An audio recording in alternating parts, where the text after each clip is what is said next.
मध्य प्रदेश पटवारी परीक्षा का नोटिफिकेशन जिस तरह से जारी हुआ है उसी तरह से हमको अध्ययन भी करना जरूरी होगा। हम यहाँ पे आपको मध्य प्रदेश पटवारी परीक्षा 2017 के पेपर को हल करके बताएंगे, जिसमें गणित का पोर्शन हल करेंगे। आप बने रहिएगा। सवाल नंबर 1 में जो लिखा हुआ है कि एक वृत्त किसी त्रिज्या इस प्रकार बढ़ती है कि उसकी परिधि में 5% की वृद्धि होती है, तब क्षेत्रफल में कितना प्रतिशत वृद्धि होती है, ये हमको बताना है। इसके लिए हमारे पास एक सूत्र है। जैसे सूत्र पकड़ते हैं वैसे हम काम भी कर लेते हैं फटाफट। सूत्र क्या है हमारे पास? सूत्र है, देखिएगा, सूत्र है हमारे पास 2x प्लस एक्स स्क्वायर बटे 100। ये सूत्र हम पकड़ लेते हैं। x क्या है? कितने परसेंट की बढ़ोतरी हुई? तो कह रहा है 5% की बढ़ोतरी हुई है। क्या कह रहा है? 5% की बढ़ोतरी हुई है। तो अपन 5% की बढ़ोतरी वाला सवाल जो है लगाते हैं। देखिएगा कैसे 5% की बढ़ोतरी वाला सवाल हम लगा लेंगे जिससे आसानी से हमसे सवाल बन जाएगा। इस तरह का सवाल जो है परीक्षाओं में तो आता है, व्यापम की परीक्षा में आता है, लेकिन उसको ध्यान रखना है हमको कि किस तरह से ये सवाल हल होते हैं। और क्या बताया मैंने कि सवाल जितनी मेहनत के साथ में हल करेंगे, जितना अच्छी तरह से बनाएंगे, उतनी अच्छा स्कोर हमसे आएगा, हमारे पास आएगा। तो कुल मिलाकर के x का मान हमारे पास 5 है, तो अपन x का मान क्या रख देते हैं? 5। तो 2 गुणे 5, तो भैया यहाँ पे गुणा होगा, तो 2 गुणे 5 मतलब 10 रखेंगे, और धन x स्क्वायर मतलब 5 का स्क्वायर रखेंगे बटे 100। तो भैया 5 25 हो जाएगा ये। तो जब 5 25 होगा ये, तो 25 चौको 100 नहीं होगा हमारे पास, 5 25 चौको 100 नहीं होगा। तो देखिए 10 धन 1/4 होगा, 4 दाम 40 और 1 41, भैया 41/4 होगा। 41/4 को हम किस रूप में लिखेंगे? 4 दाम 40 और 4 दूना 8, 4 पंचे 20, 10.5, यही आपका उत्तर होगा। ये जो ऑप्शन नंबर 3 है ना, ये आपका उत्तर होगा। इस तरह का सवाल बहुत आसानी से आपसे हल होगा। देखिए इसका उत्तर ऑप्शन नंबर 3 में है। अगले सवाल पर चलते हैं। कह रहा है एक दुकानदार ने कमीजों का मूल्य 60% अंकित किया है। कितना? कमीजों का मूल्य दुकानदार ने कितना अंकित किया है? 60% अंकित किया है। 60% अंकित किया है। अब क्या है उसमें?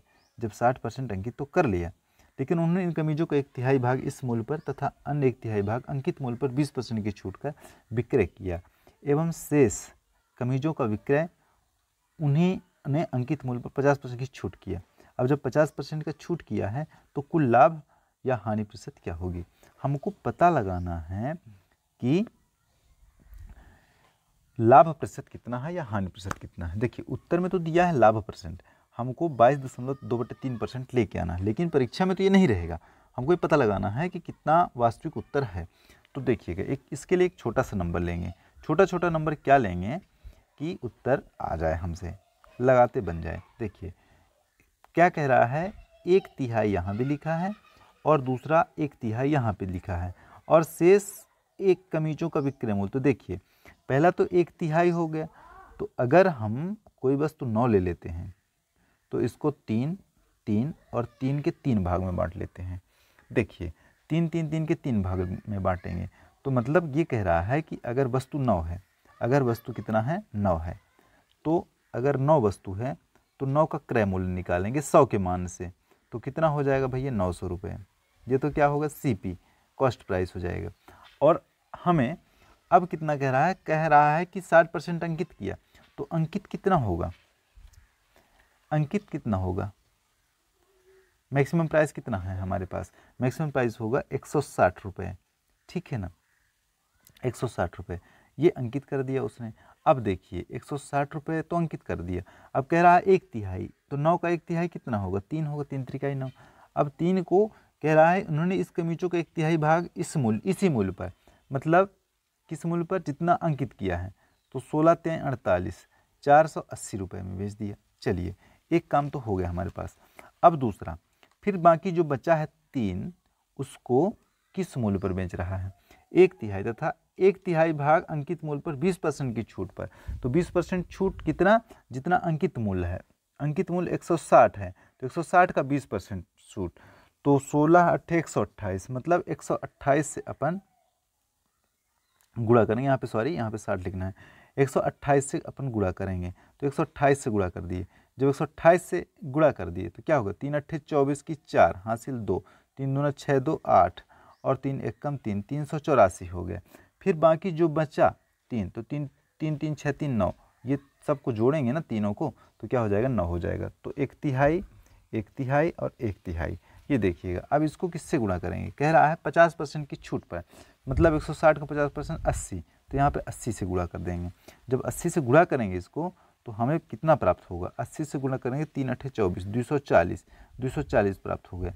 अब इन सबको अपन जो है जोड़ लेंगे, इन सबको जब जोड़ लेंगे तो कितना मिल जाएगा 240, देखिएगा 4 की 4 हो जाएगा यहाँ पे, 8 8 16, 4 20 की 0 हासिल 2 और 4 3 7 2 9, 4 की 4, 8 8 16, 4 20 की 0 हासिल 2, 4 3 7 2 9 2 11, कितना 11। तो अपन यहाँ पे क्या लिखना है, यहाँ पे हमको लिखना है 11।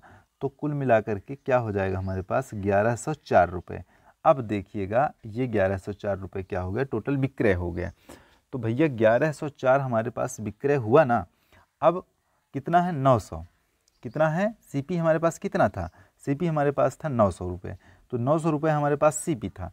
इस 900 में 1104 में से 900 को घटा देते हैं। तो जैसे 1104 में 900 घटाएंगे तो क्या बचेगा हमारे पास, 1104 में 900 घटाएंगे तो क्या बचेगा। तो देखिए 4 की 4 बचेगा, एक कंडीशन। दूसरी कंडीशन ये वाला जीरो को इस वाले जीरो से तो जीरो बचेगा। और देखिए 11 में 9, 9 2 11, 204 रुपये, ये 204 रुपये बच गया। तो भैया जब 204 बच गया यहाँ तक तो समझ में आ गया होगा। ये 204 जब बच गया हमारे पास तो हम 204 कितने का, 204 रुपये लाभ हो गया हमारा। कितना लाभ हुआ, 204 रुपये लाभ हो गया। तो लाभ बटे क्रय मूल्य, लाभ 204 है, क्रय मूल्य 900 है, गुणे 100, ये लाभ परसेंट का सूत्र है। तो 204 बटे 900 गुणे 100, तो इसको हमें हल करना है। अब देखिएगा 204 क्या बताया मैंने, 204 बटे 900 गुणे 100, ये देखिए 2 जीरो से 2 जीरो को काटोगे 9 बचेगा। तो 9 दूना 18 ये हो जाएगा, बचेगा 2 तो 24, 9 दूना 18 बचे 2 तो 24 हो जाएगा। 9 दूना 18 बचेगा 6, तो 22 सही 6 बटे 9। मतलब क्या सही उत्तर होगा, सही उत्तर हमारा होगा 22 सही 3 दूना 2, 2 तिहाई 6 और 3 त्रिकाई 9, 2/3, 22 सही 2/3 ये हमारा सही उत्तर हो जाएगा। इतना परसेंट लाभ हुआ उसको। थोड़ा सा समय लगेगा, आप ध्यान दीजिएगा, समय लगाइएगा, बिल्कुल निश्चित तौर पर बनेगा आपसे।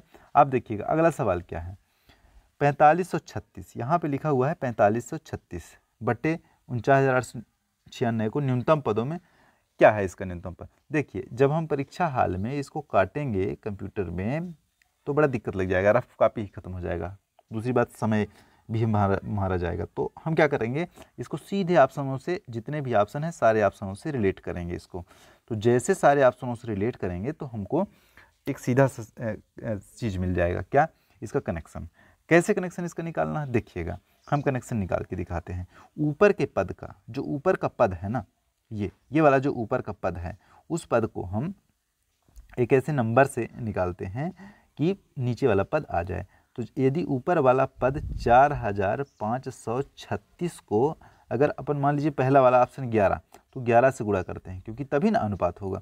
तो 11 छक्का 66 की 6 हासिल 6, 11 3 33, 33 और 6 6 39 की 9 हासिल 3 और 11 55 55 3 58 की 8 हासिल 5 और 11 चौको 44 44 5 49। देखिए आया ना, हर की संख्या आ गया 49,896। तो कुल मिलाकर के हमने किससे रिलेशन बनाया, हमने इसमें रिलेशन बनाया 1/11 से। तो जब 1/11 से रिलेशन बना लिया हम, मतलब हमारा ऑप्शन सही है ये, और दूसरे से किसी से नहीं लगेगा, इसमें किसी से नहीं लगेगा। चलिए आगे के सवाल पर ध्यान देते हैं। देखिएगा कह रहा है 4/5 कितना के बराबर है।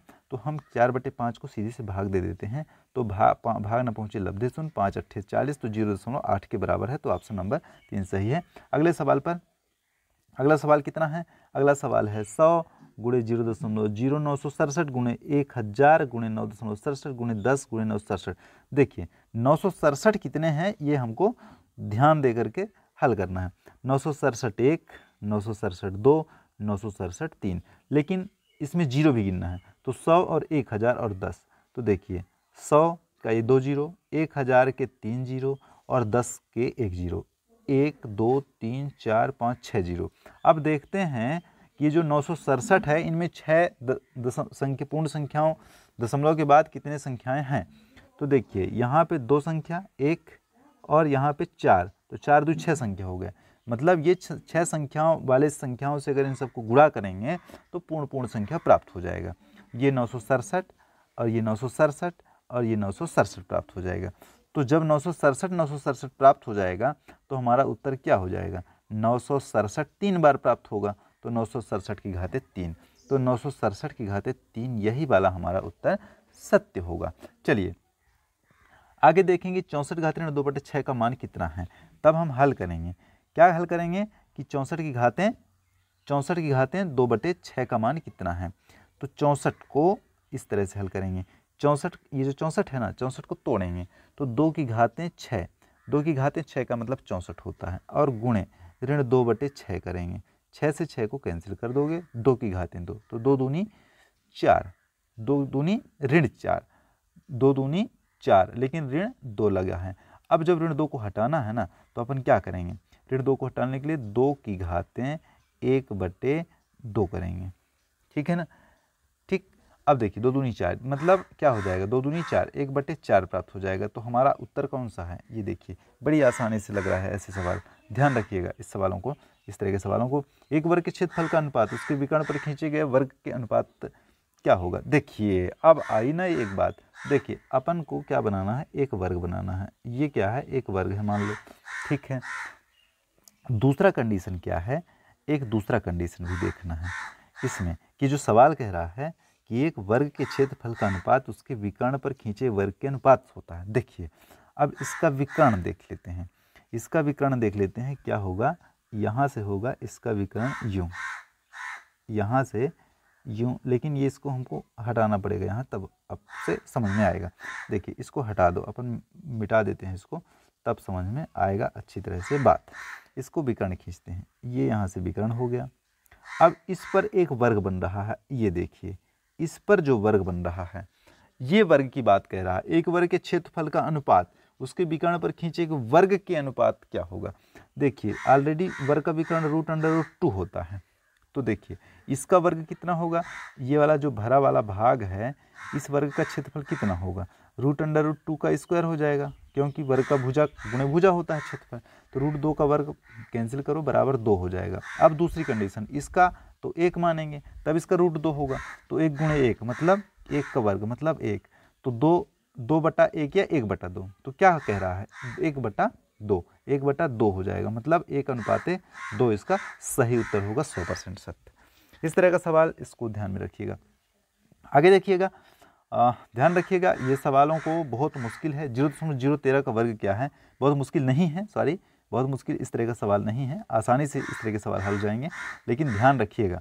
अब सवाल कह रहा है 0.0013, इसका वर्ग कितना होगा। देखिए ये इसका वर्ग कितना हो गया, 3 है ना, तो 6 दशमलव के बाद 6 अंक वाला संख्या हो जाएगा, तो 6 अंक वाला कितना संख्या हो गया, 0.1 2 3 4 5 6, ये वाला संख्या इसका वर्ग हो जाएगा, क्योंकि 13 का वर्ग 169 होता है। तो यहाँ पे अपन क्या लिखेंगे, 169 लिख देंगे, बड़ी आसानी से इसका हल हो जाएगा।